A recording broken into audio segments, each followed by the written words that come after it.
मंडळी नमस्कार.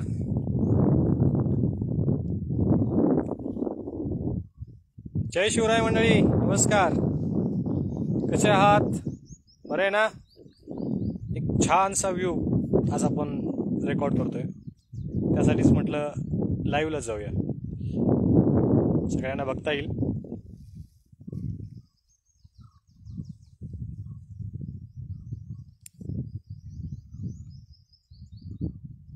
आपल्या ह्या कोकणातील हे दृश्य आहे. गावाकडे डोंगरामध्ये काही ठिकाणी असा व्ह्यू आहे दडलेला आहे की तिथं जरी तासनतास बसलं किंवा दिवसभर जरी बसलं तरी एकदम भारी वाटणार, एकदम निसर्गाच्या सानिध्यामध्ये.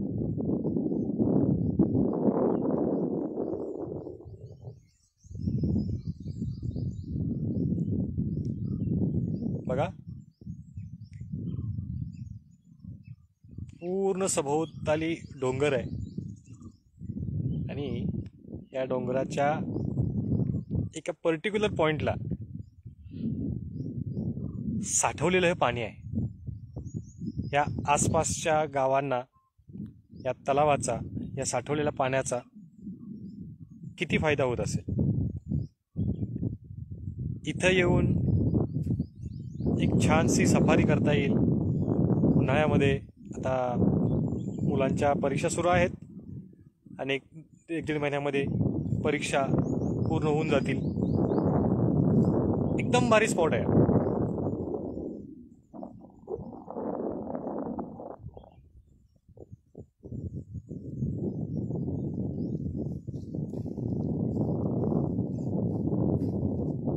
यायचं मस्त वेगळे दिवसभर टाइम स्पेंड करायचा या जागेवरती, असा स्पॉट आहे बघा.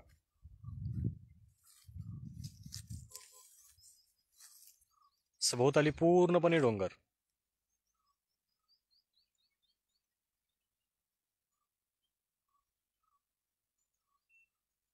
गाड्या जागेवरती प्रॉपर पोचतायत. रोड चांगले आहेत, रोडचाही काही त्रास नाहीये.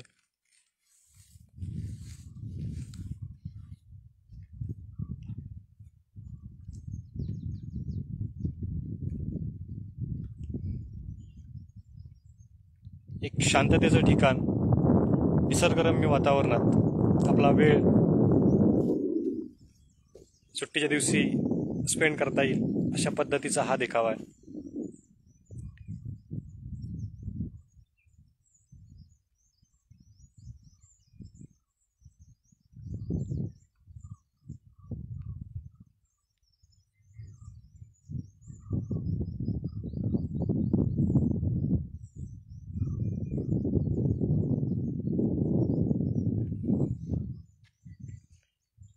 जास्त म्हणजे इथे कुणाचा डिस्टर्ब राहणार नाही, जास्त प्रमाणात वाहतूक नसते. अगदी क्वचितच काही लोक तुम्हाला इथं ह्या रस्त्यावरून ट्रॅव्हलिंग करताना दिसतील.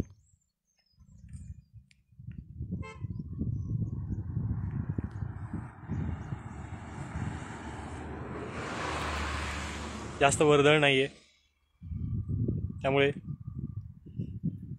एवढं साठवलेलं पाणी हे वर्षभर असंच पाणी असतं. हे पावसाळा झाला की त्याच लेवलला हे पाणी राहतंय. त्यामुळे आता मी ज्या ठिकाणी उभा आहे तर थोडं ऊन आहे, पण ऊन जरी लागत असलं तरी पाण्याच्या साईडला उभा असल्यामुळे तेवढा गारवा आहे, त्यामुळे उन्हाची झळ कमी पोचते आहे.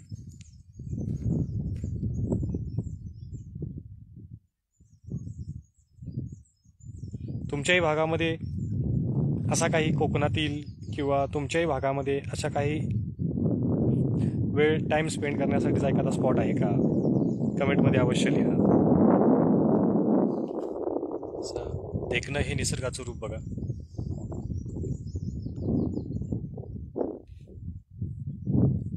या सह्याद्रीच्या पर्वतरांगात मध्ये वसलेलं त्या आपल्या गावाकडील, खेड्याकडील काही ठिकाणं आहेत. आणि मी ज्या जागेवरती आहे ह्या जागेवरती विशेष म्हणजे इतिहासामध्ये छत्रपती शिवाजी महाराजांचे काही मावळे, छत्रपती शिवाजी महाराज या शेवट तालुक्यात विशाळगडाकडे जाताना म्हणा किंवा पन्हाळगडाकडे जाताना म्हणा किंवा या इथून दुसऱ्या सातारा साईडला जाताना म्हणा,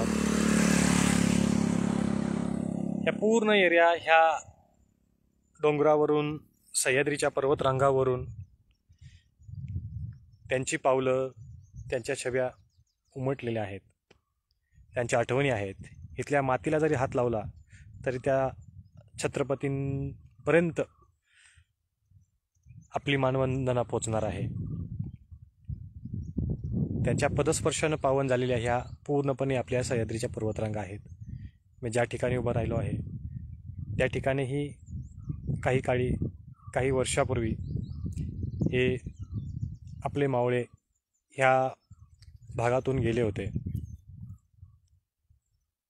ह्या पाण्याचा मोठा फायदा या जंगलात राहणाऱ्या वन्य प्राण्यांना चांगलाच आहे.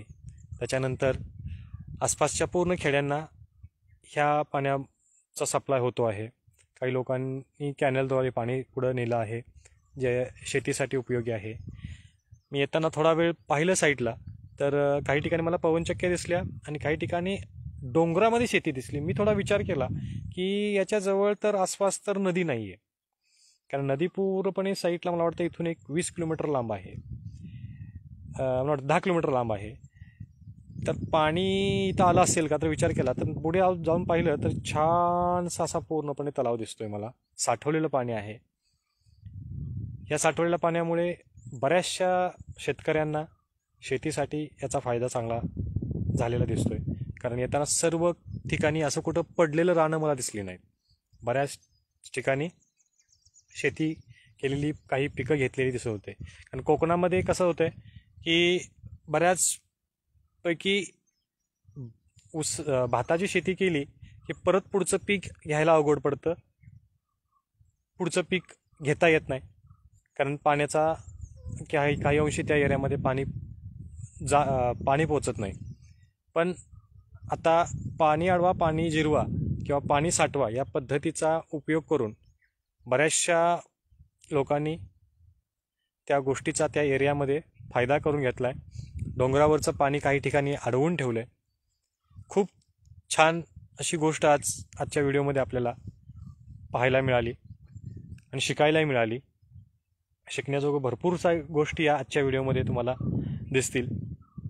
आणि मनोरंजनाच्या दृष्टीने पाहायला गेलं तर एखाद्या ठिकाणी, ज्या ठिकाणी डिस्टर्ब नसतोय त्या ठिकाणी आपल्या फॅमिलीसोबत एखादा आठवड्यातला वेळ स्पेंड करावा, असा हा स्पॉट आपण व्हिडिओमध्ये रेकॉर्ड केलेला आहे.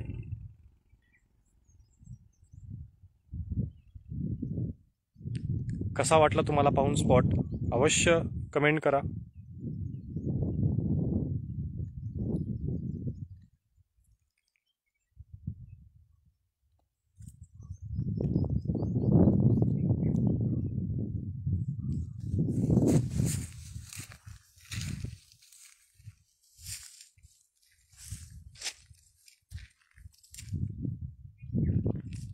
उन्हाळ्याचे दिवस आहेत आणि मेन म्हणजे आता सध्या गरमी वाढत चालली आहे. वाढत्या गरमीत थोडी काळजी घेणं गरजेचं आहे. थंड पाणी पिणं गरजेचं आहे.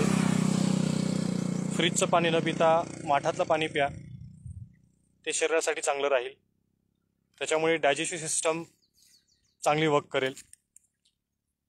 जास्त उन्हाची तीव्रता असेल तर बाहेर थोडं कमी जावा. सायंकाळी किंवा सकाळच्या वेळी बाहेर प्रवास ठेवा.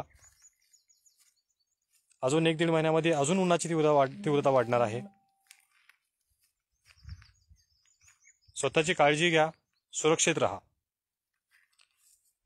भेटूया पुढच्या व्हिडिओमध्ये. तोपर्यंत जय महाराष्ट्र, जय शिवराय.